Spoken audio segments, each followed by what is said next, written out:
Pengakuan Peltu Lubis dan Kopka Basarsyah soal tembak 3 polisi gerebek sabung ayam. Pengakuan Peltu Lubis dan Kopka Basarsyah dalam kasus tewasnya 3 polisi di Lampung usai menggerebek judi sabung ayam.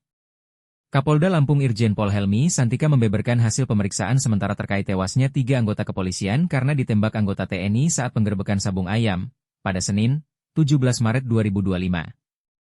Penembakan itu disebut menggunakan senjata laras panjang. Penggunaan senjata laras panjang diketahui berdasarkan keterangan belasan saksi yang telah diperiksa. Berdasarkan pengakuan dari anggota TNI tersebut, diamini soal telah melakukan penembakan. Meski tak merincikan apa jenis senpi yang digunakan, namun dikatakan senjata yang digunakan merupakan rakitan. Saat dilakukan prarekonstruksi, saksi menyebut penembakan yang dilakukan oknum TNI tersebut pada jarak sekitar 5 hingga 13 meter. Namun hingga kini, Helmi menyebut senjata yang digunakan untuk menembak 3 anggota Polri itu belum ditemukan. Untuk bisa mengetahui ini ditembakkan menggunakan senjata apa, laras panjang atau pendek, yang kedua ini menggunakan senjata merek pabrikan atau rakitan. Ini sedang diperiksakan, mohon bersabar untuk bisa menunggu pemeriksaan ini semua, bebernya.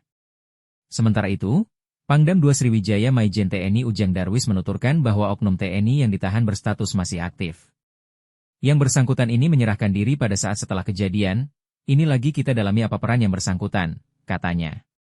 Darwis menyebut senjata yang digunakan untuk menembak 2 anggota Polri itu belum ditemukan. Sampai sekarang ini kita masih mencari barang bukti tersebut dan dari keterangan yang ada, sehingga kita ketahui jenis senjatanya apa benar rakitan atau pabrikan, bebernya.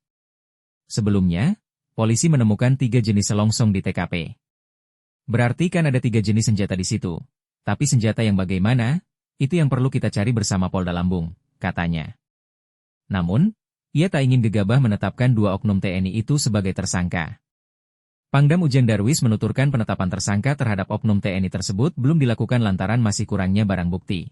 2 orang oknum ini statusnya sekarang masih sebagai saksi ya, jangan dibilang tersangka dan sebagainya, ujar Ujang Darwis. Saat ini pihaknya masih melakukan pemeriksaan terhadap kedua oknum yang terlibat. Menurutnya, harus berdasarkan keterangan saksi, barang bukti, dan olah tempat kejadian perkara. TKP. Kita mintai keterangan, karena untuk menjadikan dia sebagai tersangka butuh barang bukti dan saksi-saksi yang memperkuat dan nanti dari olah TKP, terang Darwis. Darwis menegaskan akan menetapkan kedua oknum sebagai tersangka apabila terbukti bersalah.